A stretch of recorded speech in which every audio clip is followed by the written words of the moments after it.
Bueno, ¿cómo les va? Nos han pedido que dijéramos algunas palabras sobre historia regional, y lo primero con lo que yo querría empezar es señalar que la importancia de la historia regional no radica exclusivamente en analizar lo particular, lo irrepetible, lo curioso, lo telúrico, sino que desde mi punto de vista la historia regional se enriquece mucho más cuando la hacemos dialogar con otras escalas, o sea, con la escala nacional en primer lugar, pero también con la escala latinoamericana e internacional. También es posible y enriquece mucho hacerla dialogar. Y en ese sentido yo quiero marcar que la historia regional puede implicar tres aportes a ese diálogo. En primer lugar, porque matiza los grandes relatos de las historias nacionales que generalmente se escriben desde las grandes capitales,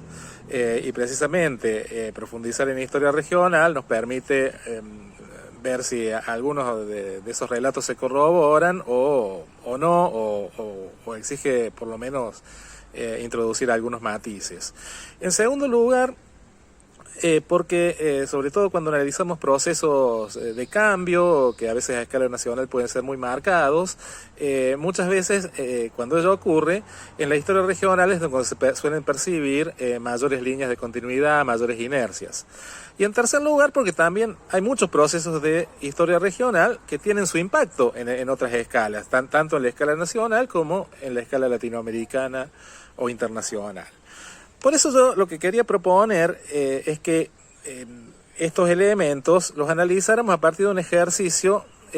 tomando como objeto de ese ejercicio el proceso de la reforma universitaria cordobesa de 1918. ¿Por qué escoger la reforma universitaria? Porque creo que podemos estar de acuerdo que fue un acontecimiento que tuvo impacto no solo nacional, sino también latinoamericano, pero un acontecimiento local y regional que tiene impacto afuera de las fronteras de Córdoba. En ese sentido, lo que me parece importante señalar es que precisamente ese diálogo entre un acontecimiento local y un impacto que trasciende sus propias fronteras nos obliga un poco a pensar en empezar la necesidad de hacer dialogar las diferentes escalas, o sea, la escala local y regional por un lado, la nacional y la internacional por el otro. Fíjense cómo, si pensamos en el plano internacional y nacional, la reforma se explica en parte por procesos que están teniendo lugar en esas escalas, pero la escala local y regional nos permiten un poco entender por qué en Córdoba, o sea, si era un proceso que era común, no solo a la Argentina, sino también a otras regiones, por el que enmarca la reforma, por qué la reforma se desencadena en Córdoba. Entonces se ve cómo ese diálogo es necesario para tratar de ponderar el peso de las distintas escalas en este proceso. Si pensamos que en el plano internacional estamos asistiendo a una etapa de crisis de paradigmas, o sea, en el marco de la Primera Guerra Mundial, una interrupción de esa fe indefinida en el progreso, que con la guerra mundial se hace añicos esa fe, pero también asistimos a una etapa también de esperanza en función de que hay revoluciones en el mundo, la revolución, fundamentalmente la revolución soviética, pero en términos latinoamericanos no podemos soslayar la revolución mexicana. Entonces vemos cómo ese contexto internacional está presente para como enmarcador de los sucesos de la reforma. Si pensamos en la escala nacional, la primera cuestión a la que tenemos que hacer referencia es al cambio de régimen político y al cambio de elencos gobernantes entre 1912 y 1916, y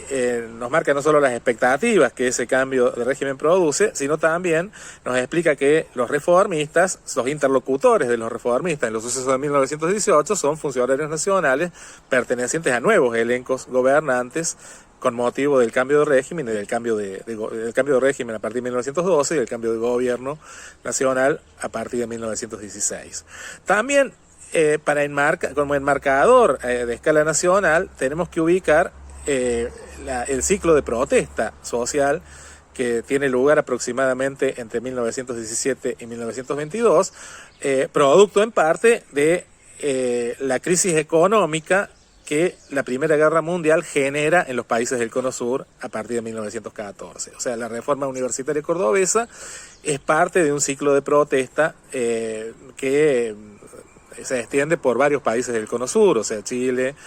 Brasil, Perú, Argentina. Entonces, ahí también enmarcamos los sucesos de la reforma. Y en tercer lugar, un antagonismo que fue muy fuerte en la década del 80, pero que todavía está presente en la etapa de la reforma, que es el antagonismo entre laicistas y clericales en torno a las relaciones de Estado y Iglesia, y en particular en torno a la educación. Entonces, vemos cómo hay procesos en escala nacional que están actuando como contexto de la reforma y que contribuyen a explicar el escenario de la reforma. Ahora, ¿por qué la reforma en Córdoba? Y ahí tenemos que ubicar algunos factores locales y regionales. Porque, en primer lugar, el lugar que la Universidad de Córdoba ocupa en la sociedad y en la política cordobesa, las profesiones liberales, la actuación, sobre todo la actuación en el foro, pero también la actuación en la docencia universitaria o en la docencia en el Colegio de Montserrat, son fuentes de poder para las élites, o sea, se constituyen fuentes de poder para insertarse en el mundo de las élites, para permanecer en el mundo de las élites. Entonces, ahí hay un lugar que la Universidad de Córdoba, que es la universidad más antigua de lo que hoy es Argentina, tiene un papel, yo diría, sobredimensionado en la sociedad y en la política cordobesa respecto a otras regiones que tienen universidades, como en esta etapa podemos hablar fundamentalmente de Buenos Aires o de La Plata. En segundo lugar, el antagonismo entre clericales y laicistas en Córdoba también ha tenido sus escenarios específicos. O sea, el peso de los grupos clericales es muy fuerte en Córdoba, y muy fuerte en la Universidad de Córdoba, pero también recordemos que de la provincia de Córdoba surgieron las camarillas juaristas, que fueron las camarillas más decididamente laicistas en el contexto de la década de 1880. O sea que hay, por un lado, un peso muy fuerte del clericalismo, pero una presencia importante del laicismo, y entonces hay una disputa que se exacerba ahí. Y si a eso le sumamos que en Córdoba también participa del cambio de régimen político y gana el radicalismo en 1915 y asume en 1916, pero un radicalismo muy sui generis, porque los principales cargos ejecutivos quedan en manos de camarillas que habían participado en el interior de los grupos gobernantes del régimen oligárquico, y camarillas que participan de las ideas clericales, y que desde el gobierno de la provincia de Córdoba y también de la municipalidad de Córdoba vuelven a instalar este antagonismo en el centro de la escena al impulsar un conjunto de iniciativas de corte clerical que obviamente van exacerbando los antagonismos en el marco de la ciudad de Córdoba y en particular de la Universidad de Córdoba. Entonces vemos cómo acá dialogan cuestiones que tienen que ver con escalas nacionales e internacionales o latinoamericanas, y cuestiones que tienen que ver con escala local y regional. Y eso no es menor, porque fíjense ustedes cómo la reforma universitaria se va a constituir en la década del 20 y con proyección posterior en un elemento fundamental en la construcción de las identidades de los movimientos estudiantiles latinoamericanos. O sea, cuando yo hablo de la necesidad de hacer dialogar las escalas, yo no comparto esa visión de que en Córdoba se encendió una llamita y que se fue extendiendo después por todo el continente, pero sí el impacto que la reforma universitaria de Córdoba tiene en los procesos de construcción de identidades de los movimientos estudiantiles latinoamericanos. Y ahí, un poco para ir cerrando, lo que yo les querría marcar es cómo en ese proceso, ¿por qué ese proceso de construcción? Y ahí volvemos a hacer dialogar las escalas, porque fíjense, en el marco de una sociedad provinciana muy poco permeable a las novedades, tiene lugar un movimiento muy disruptivo que, con radicalizados métodos de lucha, consigue que las autoridades nacionales actúen en favor de demandas que eran impensadas incluso en las etapas iniciales del movimiento. Entonces, en ese sentido, yo no creo que en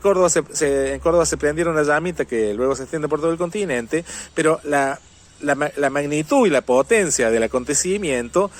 operan precisamente, por las razones que di, como un elemento obviamente fundante, como un mito fundante, no digo mito en sentido peyorativo,